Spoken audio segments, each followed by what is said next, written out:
It's Monday, Mountaineers. Let's choose to have a great week. Let's roll every day. The college.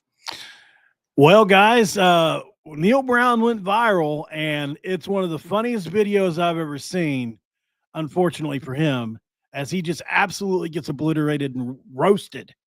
Let's talk about it, man.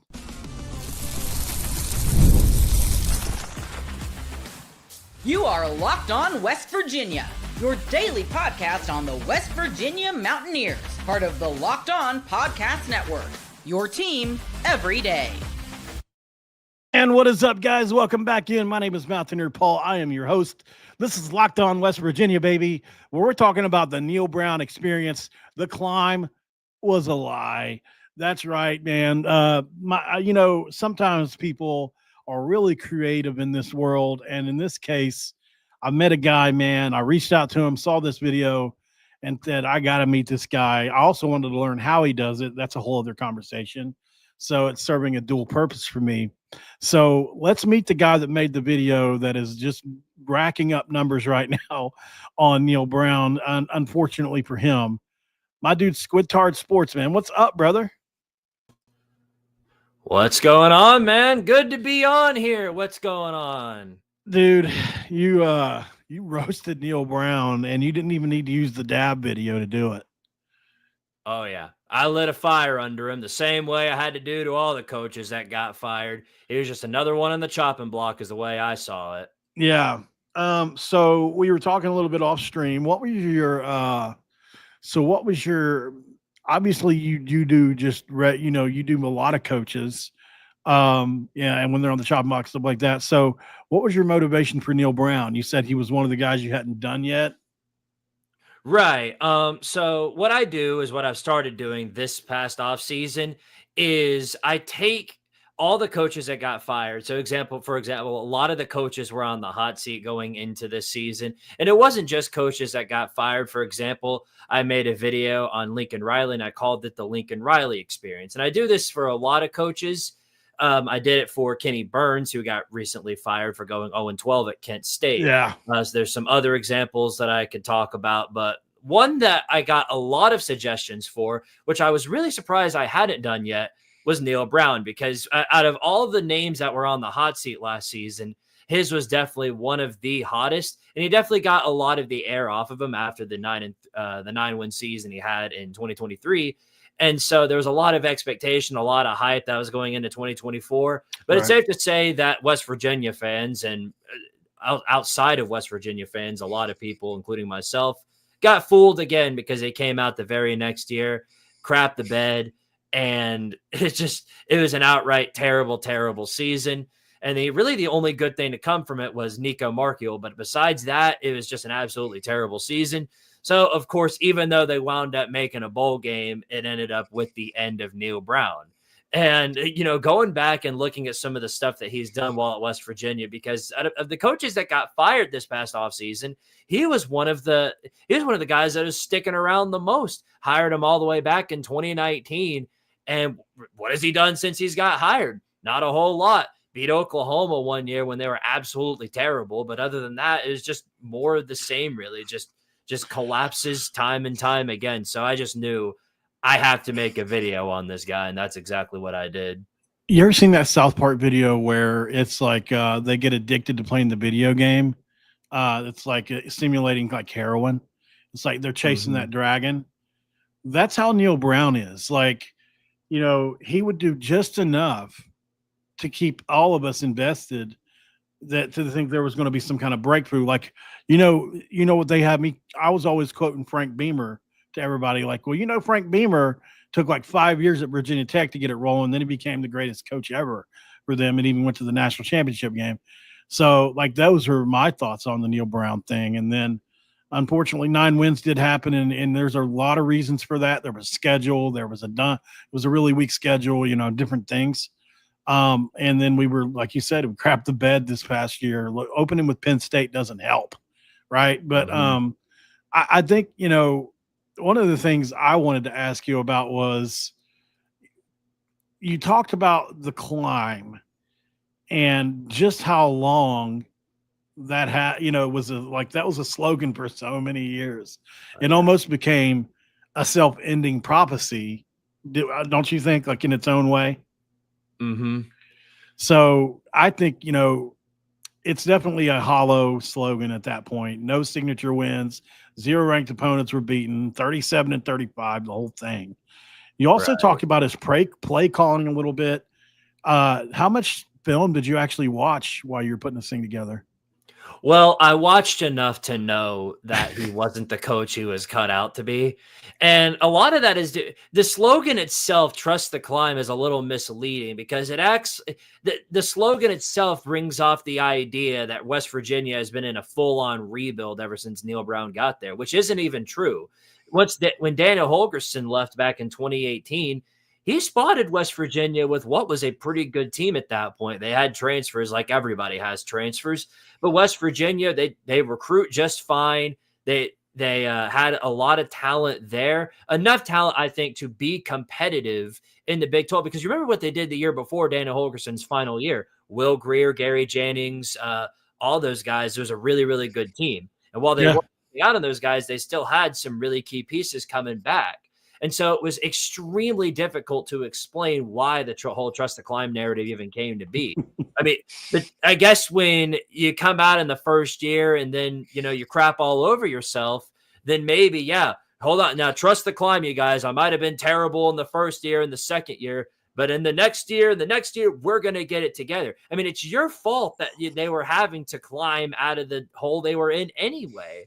It's absolutely crazy. Yeah, they were thrown around. It wasn't even year 1; it was year 0. That's like what they were throwing around at the time, and like I was like, okay, whatever. So the game management style was another thing you kind of harped on there. Really, really conservative play calling, man. Like you look at the Baylor game we got destroyed in. That wasn't the only thing, though, that you harped on. One of the funniest things you talked about, we talk about after the break, and that was those tone-deaf comments, baby. Neal Brown could not stay out of his own way in his last season. We talk about it next, right after the break.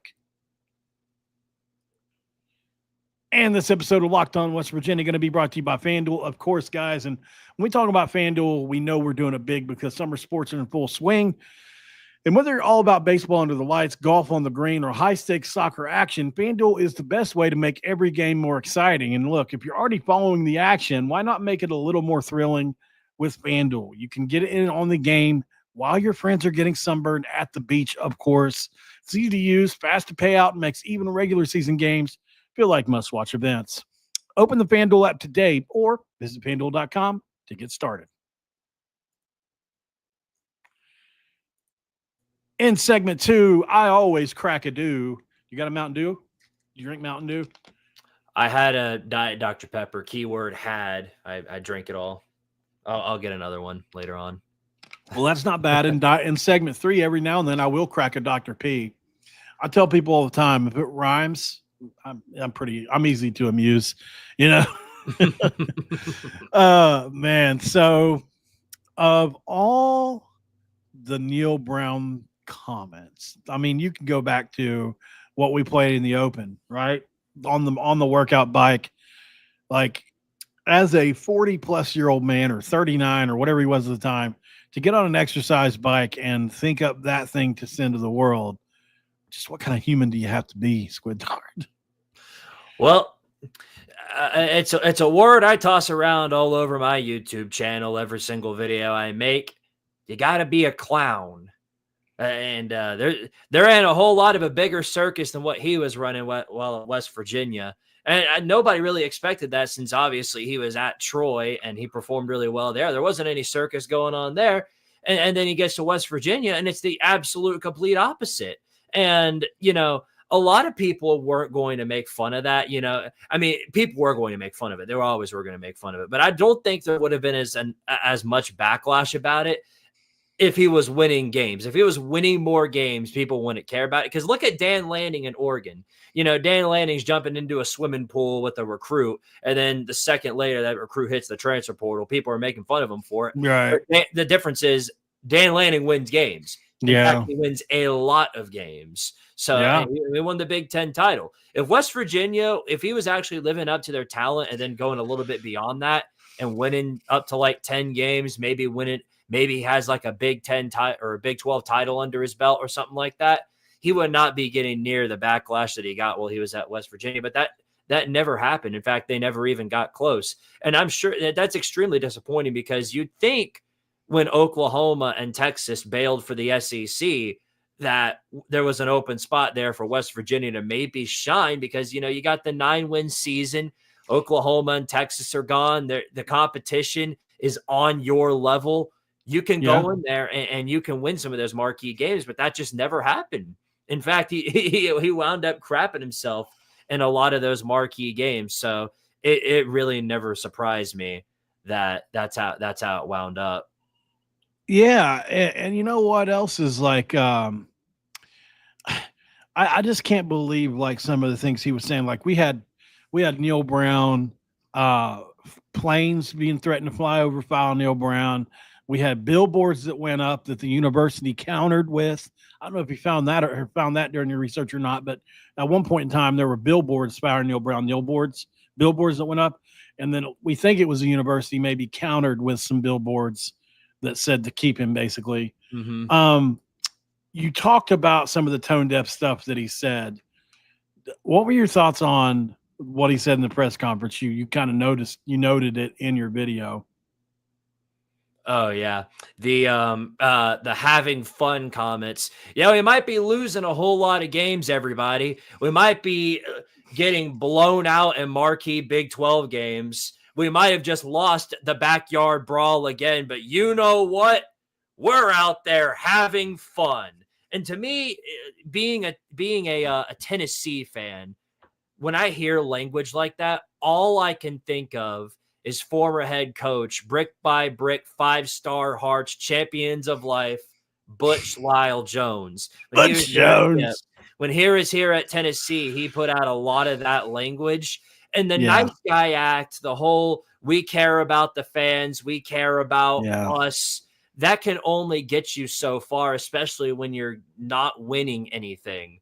And so it got you 6 years. I think if he wasn't a nice guy and he had the reputation of somebody like Bobby Petrino, that he probably would have been gone after year 3. But since he had the whole, we're out there having fun and the players love me and all that, it took up until that blowout at Texas Tech year 6 for things to finally be like, all right, look, we loved you, but you got to go. We got to start winning games. That's pretty much what it came down to. Do you have any thoughts on the Rich Rod retread hire now? Boy, I mean, I'm a little definitely surprised by it. I think everybody was surprised when it happened. I knew Rich Rod was going to look for a bigger program to be at since he obviously had so much success in the G5, but I just didn't expect him to go back to West Virginia. It's definitely going to be very, very interesting, and it reminds me a lot of what UCF is doing also in the Big 12, where they bring back Scott Frost. Scott Frost obviously had a terrible career at Nebraska, didn't even win a bowl game, didn't even make it close. The best thing he had was the so-called best 3-9 team ever. And after that, there was nothing else to go off of. So really, it's going to be very, very interesting to see how it pans out. And if he's able to recruit, I think he should do better than how he's done.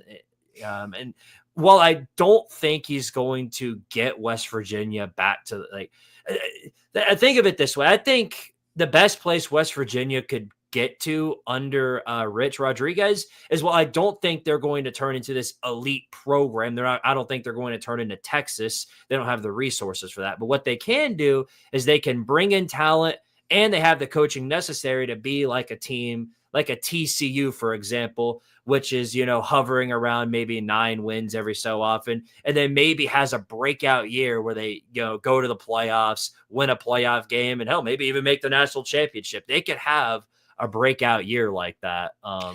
That's realistic. And I like that, perspective from somebody outside looking in, because I think, a lot of us, obviously, when you look what he did the first time, I think for us to expect that he would come back and do that again probably be naive. I mean, you look at what he did, man.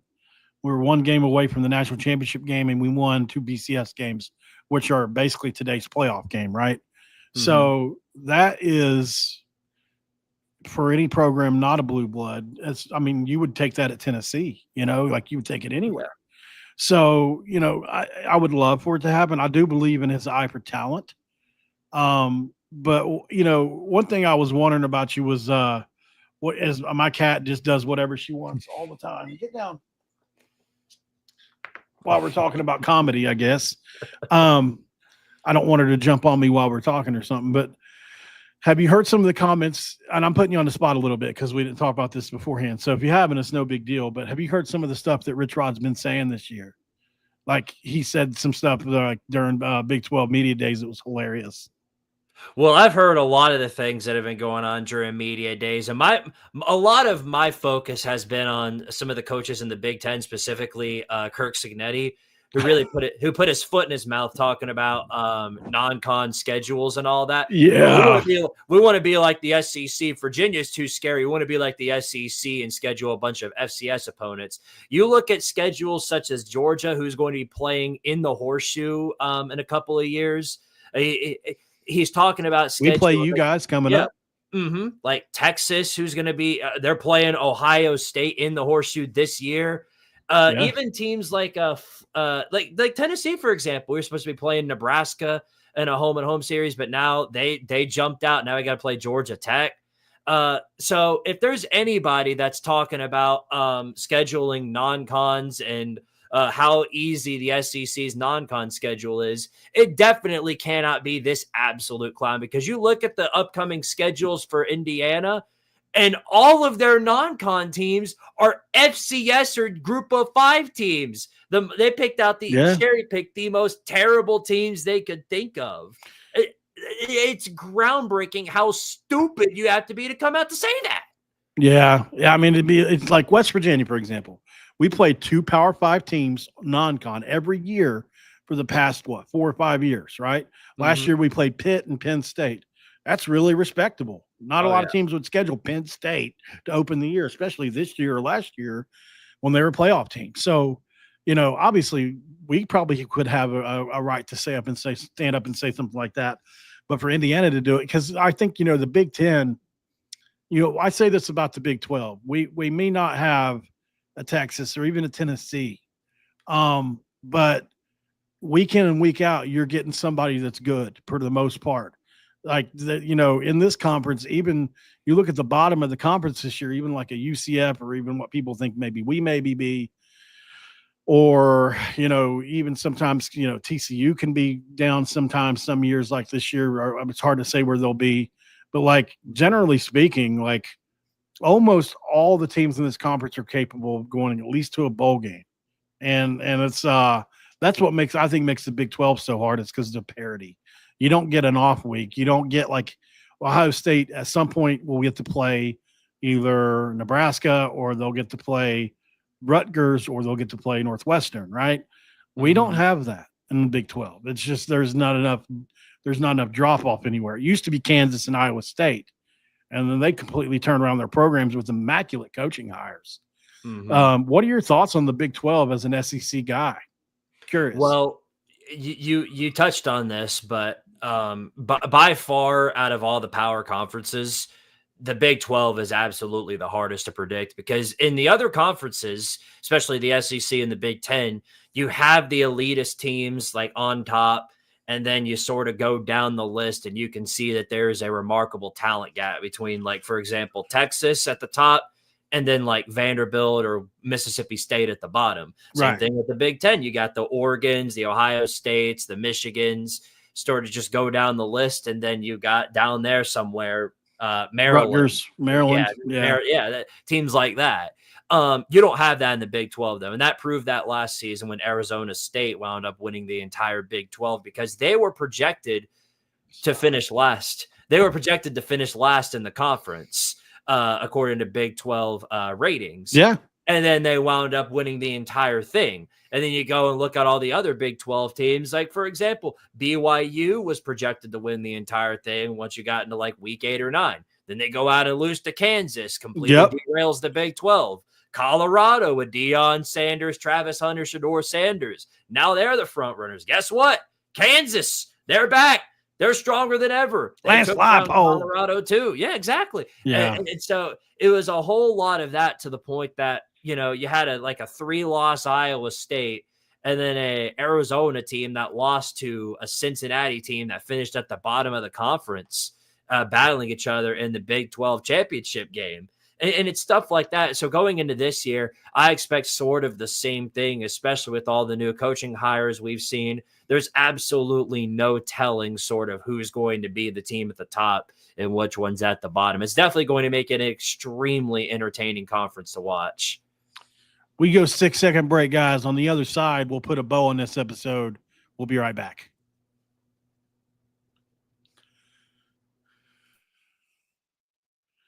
All right, guys, we're in segment 3. He no longer has his Diet Dr. P, but that's fine. We're good with that. Squidart Sportsman, tell everybody where they can find you and what you got going on, man. Whatever you got to promote. All right. Well, you don't have to tell me twice. So as my name says right there, I run a YouTube channel called Squidart Sports, and I used to be a Tennessee only channel. I used to cover all just Tennessee content, but now that's changed. I've changed my schedule sort of. I do all college football. I run a college football show now.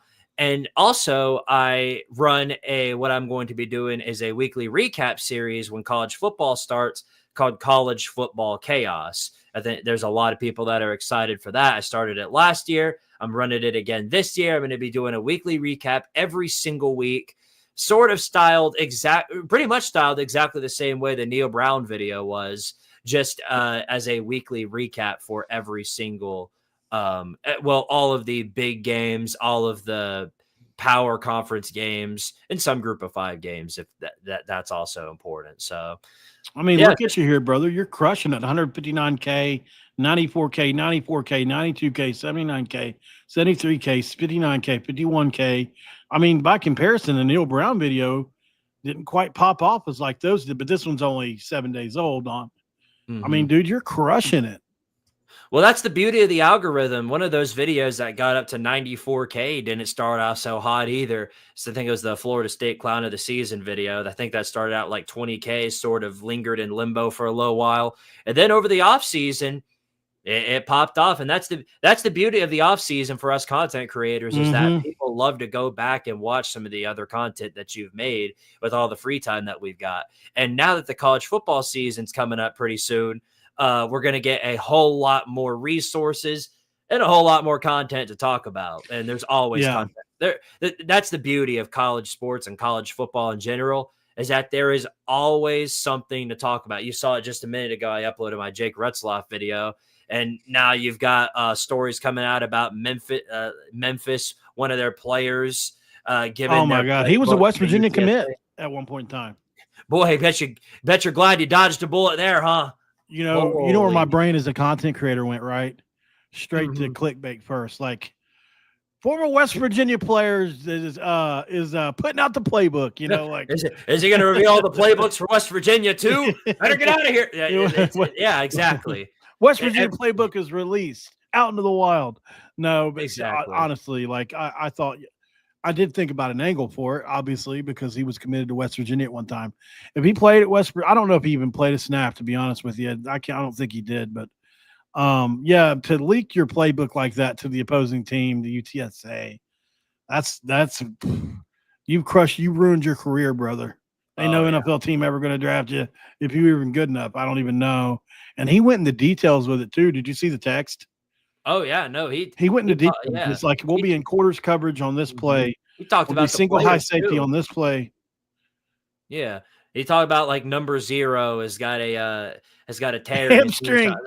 Broke it. Yeah, that whole thing, like all of that. Like, yeah, no, that's corruption on a whole nother level. He's got I'm sure that could result in a lawsuit one of these days. Maybe not. Yeah, that's exactly what my moderator Raven just said.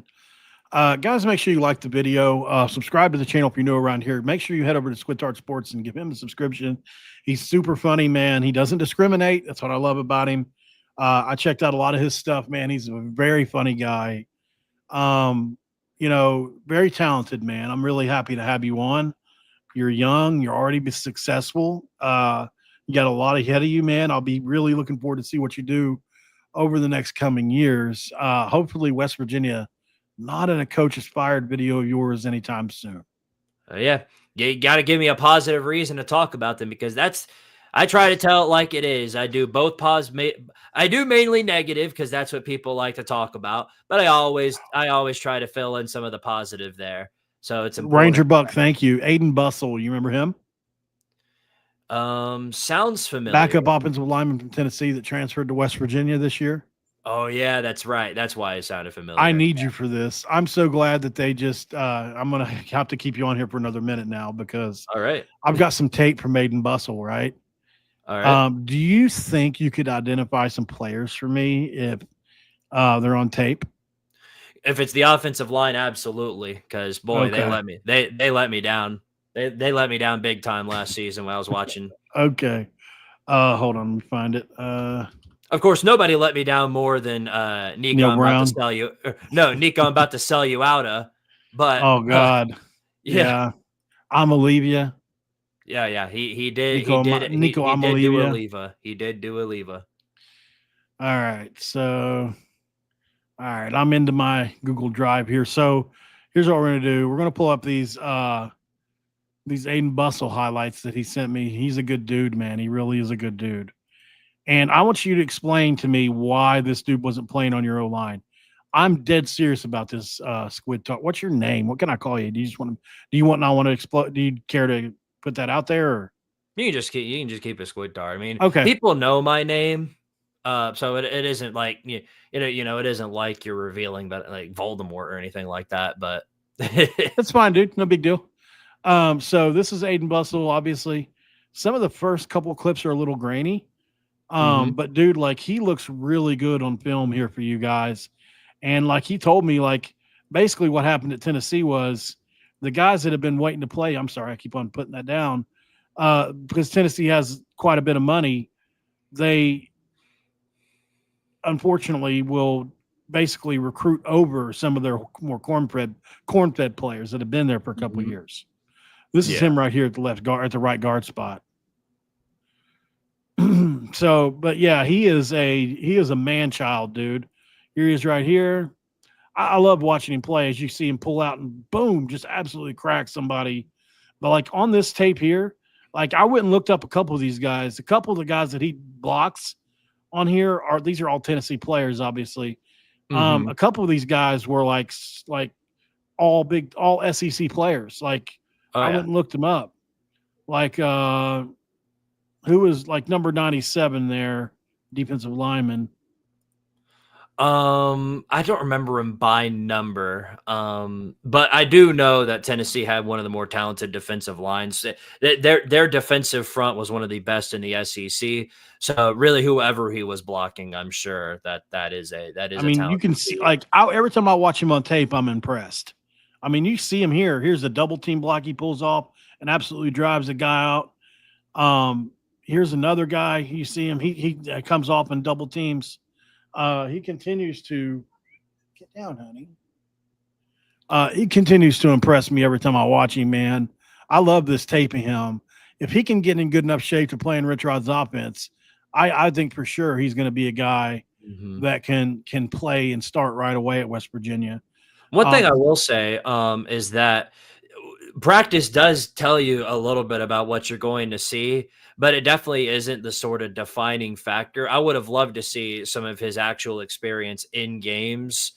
Yeah, I know. Obviously, we don't have that, but unfortunately, yeah, exactly. But if we did, that would be a much greater telling to what you'd see. Yeah, because in that, like practice and games like that, like the spring game, even and stuff like that.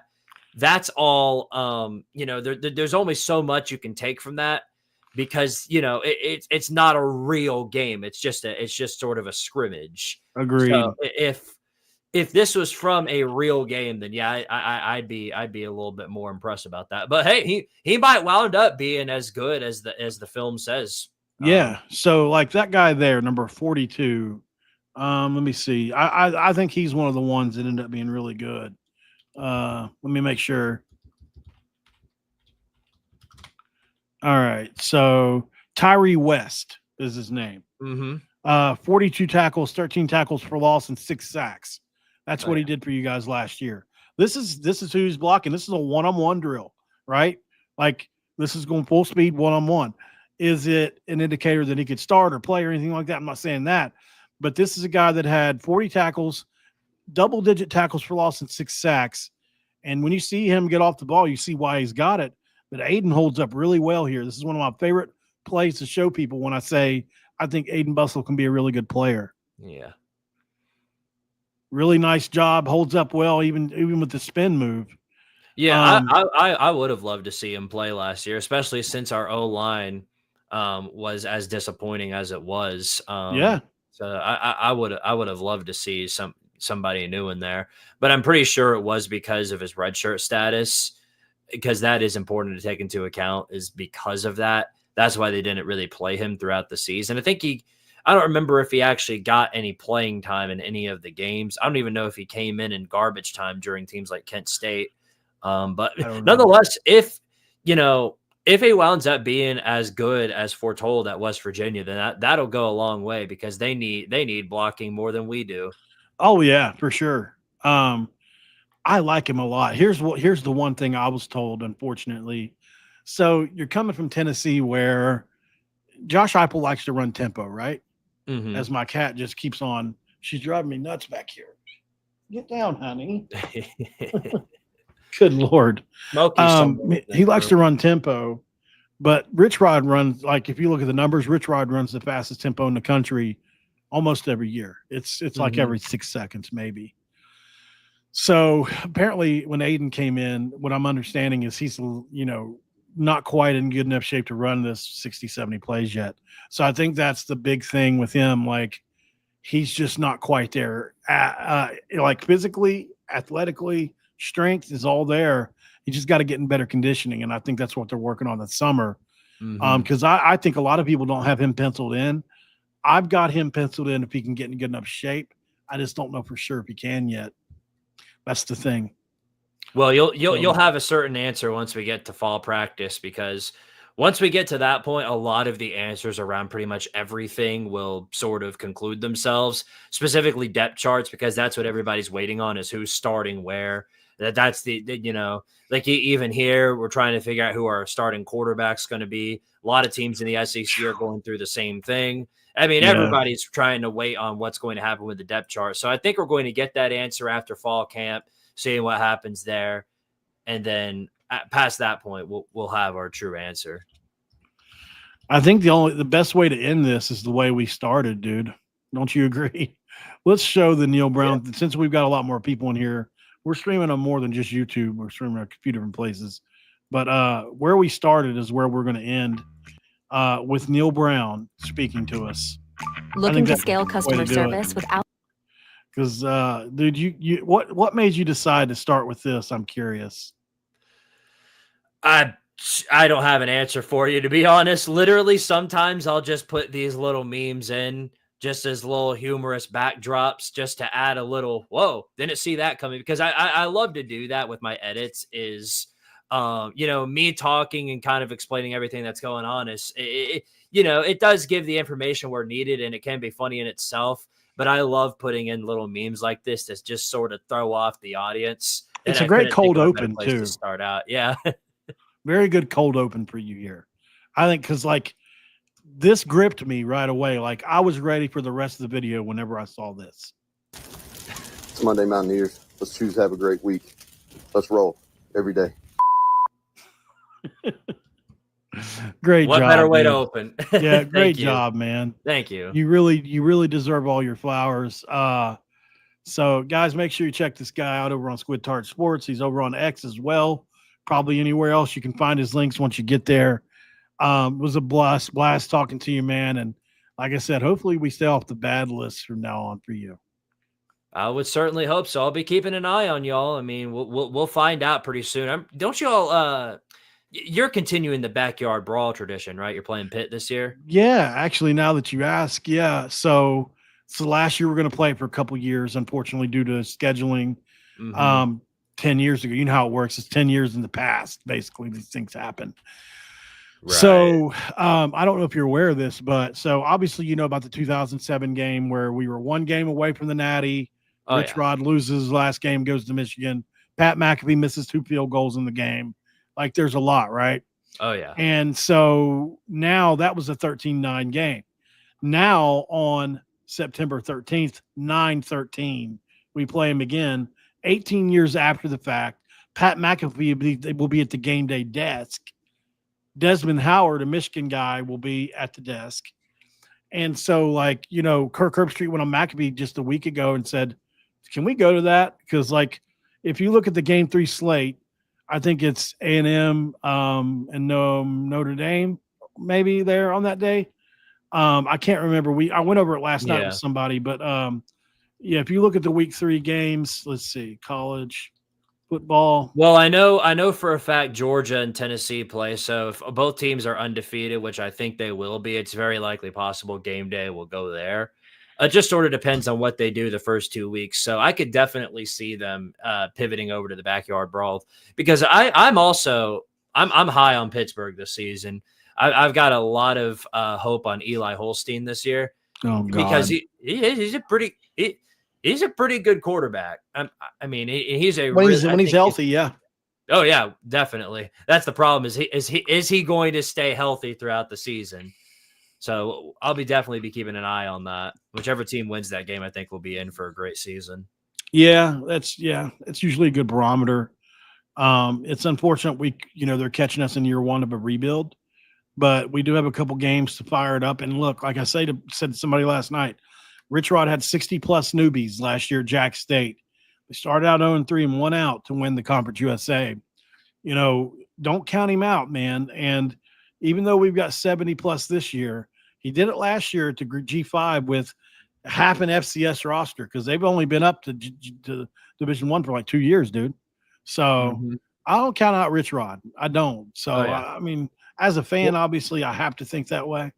Yeah, well, you're going to have the crowd on your side. That's something to take into account. They're coming into Morgantown, and it's a shame that this game's not going to be at night because I think this would have been so much better if they had kicked this one off at 7:30, night crown in Morgantown. Because I think you can agree with me on this. That stadium will not be any fuller throughout any of the season than it's going to be on September 13th against Pitt.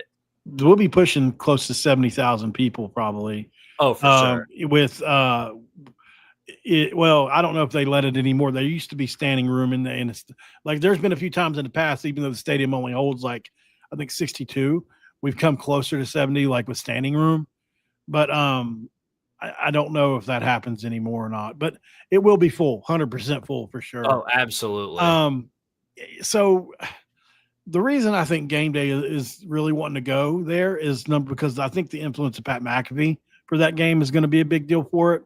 I think the influence of Desmond Howard, who I think has said a couple of things about it, but also Herbstreit wants to go. If you look at the storylines, obviously you've got Rich Rod coming back to play Pitt literally 17 years from the day they knocked him out of the national championship, or not 17 years to the day, but like 18 years after. You've got McAfee, who missed 2 kicks in that game, who got death threats afterwards. There's like so many storylines. That I just think it'd be obviously there are probably for the national landscape bigger games that day, but man, prop up regional rivalries. Regional rivalries made the sport.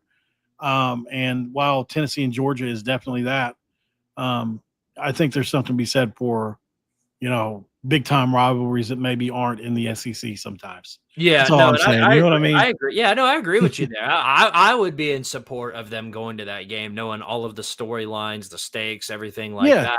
There's so much going on with that game that there isn't those stakes, those things going on. That's like with the other teams. You know what I mean? Like, right. You even say it's the backyard brawl, which has been played for over 100 years. You have to say the other stuff first. That's never happened before in that game. Normally it's the backyard brawl, then you get to the storylines. This one, you get to the storylines, and then it's the backyard brawl. So, all right, brother. Well, hey, thanks for coming on. We're going to jump off here. Guys, make sure you check him out. I just need you for like 1 minute after the show, and I'll holler at you guys later. Thanks for making Locked On West Virginia your first listen. check out Squidart Sports. He does an excellent job. Obviously, if you love satire, if you love humor, and if you love just regular breakdowns, he does that too. And I will see you guys later. We are out of here.